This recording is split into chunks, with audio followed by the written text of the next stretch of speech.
Halo barudak AJT, kembali lagi di channelnya Muhammad Jikrillah bersama AJT. Jadi di video kali ini AJT akan menceritakan sebuah kisah horor yang cukup menarik dan mungkin bagi teman-teman atau sahabat AJT yang sekiranya mungkin sering baca-baca cerita horor atau mendengar cerita-cerita horor yang mungkin sekilas sering ditemukan di web atau di internet, mungkin udah nggak asing cerita ini. Namun menurut AJT, cerita ini adalah salah satu cerita yang diambil dari kisah nyata dan tentunya membuat bulu kuduk tubuh kita merinding, dan berjudul Rumah Angker di Jalan P.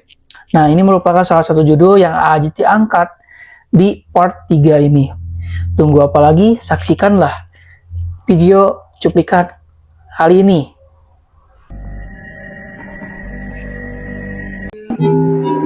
Jadi guys, ada di suatu tempat yang mana tempat tersebut berada di Jawa Barat, yang mana hiduplah salah satu keluarga dari pejabat Belanda yang beranggotakan ayah, ibu, dan satu orang anak. Menurut cerita warga sekitar, konon katanya rumah tersebut sampai sekarang terbengkalai dan masih tetap ada berdiri kokoh, namun terbengkalai dan tidak diurus oleh siapapun, karena tidak ada yang berani mengusik atau mendiami rumah tersebut ataupun mencoba mencari perhatian makhluk penunggu rumah tersebut. Singkat cerita, rumah tersebut berdiri tahun 1900-an menurut warga sekitar. Awalnya, kehidupan di dalam keluarga mereka tidak terjadi kejanggalan atau malah membuat warga sekitar senang karena melihat keharmonisan gitu ya di dalam keluarganya. Namun seiring berjalannya waktu, muncullah sebuah pertikaian di dalam rumah tangga. Dan menurut warga sekitar sendiri, tiba-tiba istri dari suami tersebut atau ibu dari si anak tersebut itu gantung diri di ruang tamu tanpa alasan yang jelas, tidak tahu kenapa. Dan pada saat dilihat, tiba-tiba sudah tergantung saja, tidak tahu kenapa kok si ibu dari anak tersebut bisa gantung diri, tidak tahu kenapa. Dan si anak yang seharusnya masih ada di rumah tersebut tiba-tiba menghilang secara misterius dan sampai sekarang belum pernah ditemukan. Dan konon katanya di belakang rumah yang begitu megah berlantai 2 itu ada satu sumur. Sumur tersebut dikenal oleh warga sekitar sebagai sumur yang cukup tua, yang mengandung banyak misteri dan kejanggalan. Singkat cerita, setelah rumah tersebut terbengkalai, ada salah satu orang yang ingin mendiami rumah tersebut dan disewa oleh pemilik rumah tersebut, yakni oleh suaminya yang masih hidup kala itu, yang bernama Pak Darto. Nah, Pak Darto tersebut dia hanya kuat sampai 3 hari saja, karena pada 3 hari tersebut Pak Darto mengalami kejadian yang berturut-turut dan yang membuat Pak Darto mengundurkan diri dari pekerjaan tersebut. Pada malam pertama Pak Darto mendiami rumah tersebut, langsung mendapatkan kejanggalan. Kejanggalan yang salah satunya dialami oleh Pak Darto adalah Pak Darto melihat sendiri kursi bergerak dengan sendirinya dan kursi jatuh sendiri tanpa ada seseorang pun yang menjatuhkannya. Beliau melihat dengan mata kepalanya sendiri, dan beliau langsung shock, kok bisa sih kayak gini? Saya baru pertama nih lihat kayak gini, kata Pak Darto. Udah gitu, Pak Darto karena ketakutan, udahlah dia tidak jadi untuk ke ruang makan. Jadi posisinya kan di ruang makan, jadi ada kursi-kursi gitu. Dia kabur kembali lagi ke ruang tengah, bukan di ruang tamu ya, tapi ruang tengah. Pada malam kedua, Pak Darto mengalami lagi kejanggalan, dan malam kedua itu salah satu kejanggalan yang dialami oleh Pak Darto adalah Pak Darto itu keluar ingin membeli makanan karena beliau mendengar tek tek tek tek tek suara pedagang yang menjual makanan. Beliau keluar dan kata pedagangnya, "Pak, pesannya 1 apa 2?" "1 aja, Mas." "Loh, itu teman ceweknya kok nggak diajak?" katanya. "Loh, saya tinggal sendiri, Mas, kok bisa ajak sih, Mas? Di sini nggak ada loh." "Loh, itu tuh lihat di jendela nongol." Wah, Pak Darto langsung takut. Perasaan saya sendiri di sini. Pas Pak Darto lihat, dia ngelambain tangan. Nah, pas ngelambain tangan kayak gini, matanya itu tidak ada. Cuman kelopak aja hitam gitu. Hitam, jubah putih, rambut panjang, dia ketawa. Anjir, bayangin kalau kayak di sana. Itu malam kedua ya guys ya. Pak Darto, sehingga Pak Darto sendiri tuh tidak mau masuk ke rumah itu dan memutuskan untuk tinggal dan berdiam diri di halaman rumah. Jadi tidak masuk ke dalam. Jadi di halaman rumah aja diam di sana sampai subuh lah. Malam ketiga ini adalah salah satu puncak dari keseraman rumah tersebut menurut Pak Darto. Nah, Pak Darto sendiri dia merasakan hawa yang negatif. Nah, pada saat itu rumah terasa sangat kacau. Barang-barang berjatuhan tiba-tiba, terdengar suara rintihan kayak minta tolong, sakit, tolong. Dan Pak Darto kebingungan, kok ada yang kayak gitu, nggak tahu kenapa. Dan akhirnya Pak Darto sudah tidak kuat untuk mendiami dan menjaga rumah tersebut. Yang akhirnya dia memutuskan untuk resign dari pekerjaan tersebut untuk menjaga rumah. Dan akhirnya sampai sekarang, dan mungkin nanti akan diceritakan tentang datanglah home activity-nya, nanti udah diceritakan, nanti akan ada ceritanya. Jadi itu menurut warga sekitar. Jadi masih belum ada kejelasan kalau misalkan menurut warga sekitar, karena si anaknya masih misterius, gak tahu hilangnya kemana, ibunya tiba-tiba gantung diri, itu nggak tahu. Jadi teman-teman harus mendengarkan ceritanya sampai akhir ya, karena nanti juga akan terungkap salah satu kenapa kisah misteri ini tuh menjadi janggal, menjadi ada keanehan, dan banyak banget kisah pilu di dalamnya. Paranormal Activity ini melakukan penelusuran itu pada malam Jumat Kliwon. Dan mereka start masuk ke dalam rumahnya itu pada pukul 11 malam. Sesampainya Paranormal Activity ini masuk ke rumah, mereka sudah disuguhi dengan kejadian yang sangat janggal dan juga aneh. Karena tiba-tiba mereka udah masuk, sebelum masuk, itu pintunya tiba-tiba membuka sendiri kayak gini.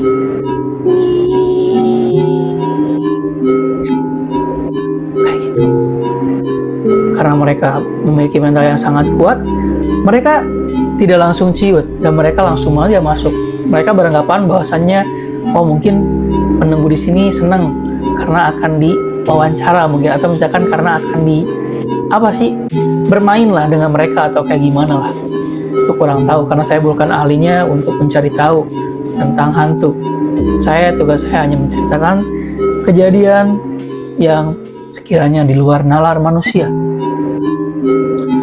Sesampainya sudah di dalam, mereka berbagi tugas ya. Tiba-tiba ketika baru saja membagi tugas dan ada yang sebagian ke bagian kanan, kiri, dan ada yang mungkin masih di ruang tengah, mereka tiba-tiba terdengar suara yang seperti meminta tolong. Kayak gitu suaranya. Tolong aku, katanya gitu. Seolah-olah suara tersebut mengekspresikan sedang dalam putus asa. Tolong aku, katanya gitu. Dan itu jelas suara perempuan. Nah, pertama-tama yang didengarnya itu yang mungkin samar-samar itu Aceng. Aceng mendengar ya samar-samar aja. Namun dia melihat wujud dan juga suaranya itu Siti namanya. Tiba-tiba Siti nge-freeze, berpandangan langsung gini. Hah? Apa ini? Itu suara yang jelas banget terdengar dari audio yang terekam oleh kameranya. Dan Siti langsung shock ketika mendengarnya. Namun ya ditenangkan sama Aceh dan juga rekan cowoknya satu lagi. Setelah selesainya dari sana, dia beranjak ke atas ke lantai 2. Konon katanya menurut warga sekitar dan juga penjaga. Namun ketika sudah dilihat dicari cuma tidak ada. Cuman ada satu kamar yang kamar tersebut memiliki hawa yang sangat banget amat mencekam. Energi negatifnya sangat kuat, panas banget. Tiba-tiba udah ada energi panas kayak gitu, angin tiba-tiba menghembus ke badannya yang membuat bulu kuduk mereka merinding dan memutuskan karena mungkin tidak ada penampakan dan dirasa mungkin hanya hawa saja yang beda, energinya yang saja yang terasakan, tidak ada penampakan, ya mereka memutuskan ke bawah dan mereka mencoba ke ruang tamu. Di ruang tamu itu mereka merasakan hawa yang sangat berat dan mungkin salah satu dari tadi ya kejadian suara atau audio yang terekam itu mungkin dari sana, karena mereka kan posisinya tinggal langsung ke ruang tamu tapi ke ruang yang mungkin tengah-tengah kayak gitulah, yang posisinya nggak langsung ke ruang tamu. Nah ketika di ruang tamu mereka mengalami yang namanya apa ya, yang sangat banget merinding, trauma banget katanya, hawanya sangat banget panas dan seolah-olah kayak ada seseorang yang menarik kakinya, yang mungkin menurut bahasa saya mungkin bilang gini, sini dong, tolong, nih lihat saya di bawah. Karena kan kakinya ditarik, yang ditarik itu si Siti kakinya. Nggak tahu ya kenapa harus si Siti terus yang jadi bahan percobaan hantu mungkin, yang ditampakkannya Siti saja. Sementara rekan-rekan yang lain tidak merasakannya, cuma mendengarkan suara-suara yang samar-samar saja.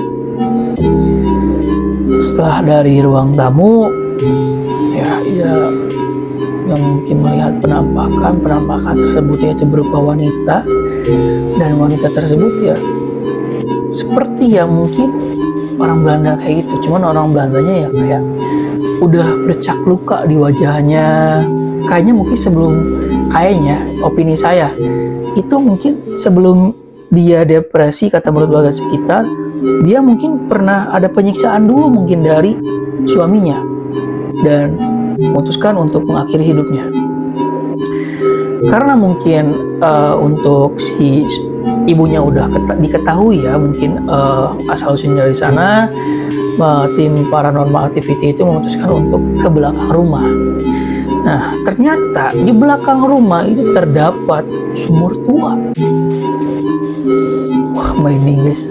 Sumur tua, yang sumur tua tersebut sudah sangat banget tidak terpakai. Sesampainya di sana, ada salah satu dari paranormal activity itu melihat sosok perempuan menggandeng anak. Yang mereka tuh bilang gini, kalau misalkan masih belum terungkap kebenarannya, saya akan tunggu di sini sampai kapan. Dengan nada yang mengancam. Berarti ada sesuatu hal yang masih belum terungkap sampai sekarang. Sesampainya di sana, yang melihat penampakan yang kayak itu barusan, dan mungkin paranormal activity juga mengajak atau mengundang salah satu pemuka agama yang mungkin mencoba untuk berinteraksi dengan penunggu di sana. Nah, ketika sudah berhasil mengundang ya penunggu yang ada di sana, intinya penunggu di sana tuh bilang, saya di sini disiksa dan tidak diadili, dan saya pengen orang yang membunuh saya, orang yang membuat saya seperti ini, beserta anak saya, itu harus sama nasibnya dengan saya. Seperti itu ucapnya. Dan setelah pemuka tersebut mengeluarkan mungkin dari seseorang yang tadi dari ketiga paranormal activity itu dimasukkan gitu ya, keluarkan, dan ditemuilah sebuah liontin di sekitaran sumur. Itu liontin udah tua banget. Nah, liontin itu berbentuk hati ya, berbentuk hati kayak gini. ketika dibuka itu ada gambar foto dari si ibu dan si anak. Kata pemuka agama. Tapi nggak tahu ya kenapa nggak ada foto dari si suaminya, nggak tahu kenapa. Namun menurut cerita warga dan juga web yang saya telusuri dari kisah nyata tersebut ya seperti itu ceritanya. Nah, singkat cerita intinya mereka beranggapan paranormal activity itu di sini memang ada penunggunya dan memiliki masa lalu yang sangat kelam dan sangat menyedihkan. Jadi guys, dari banyak cerita yang barusan Ajiti ceritakan, ada salah satu dari sejarawan yang tertarik untuk mengungkap fakta di balik ini. Yang sebenarnya itu apa? Karena dari cerita menurut para warga, terus juga cerita dari menurut para paranormal activity juga masih belum jelas. Apa sih yang melatar belakangi si ibu tersebut bisa gantung diri, si anak tersebut bisa hilang secara misterius itu apa sebetulnya? Nah, setelah digali-gali dan beliau juga mencari data diri dari mungkin dari mulai hukum-hukum ya, takutnya dari keluarga tersebut tuh sejarahnya pernah terjangkit hukum yang ada di Indonesia ataukah seperti apa. Ternyata memang yang valid gitu ya, datanya itu memang dari si keluarga tersebut tuh memang dari pejabat Belanda, pejabat lah Belanda kayak gitu, pejabat Belanda lah ya bisa bilang kayak gitu. Nah, awal dibangun rumahnya itu kurang lebih tahun 1905 ya, itu dibangun rumahnya. Nah, dari 1905 itu tidak terjadi apa-apa. Keluarga mereka cemara, baik-baik aja, aman, tidak ada problem. Namun pada tahun 1912, terjadilah sebuah pertikaian yang sangat besar di dalam keluarganya. Yang mana membuat ibu dari si anak tersebut disiksa oleh ayahnya.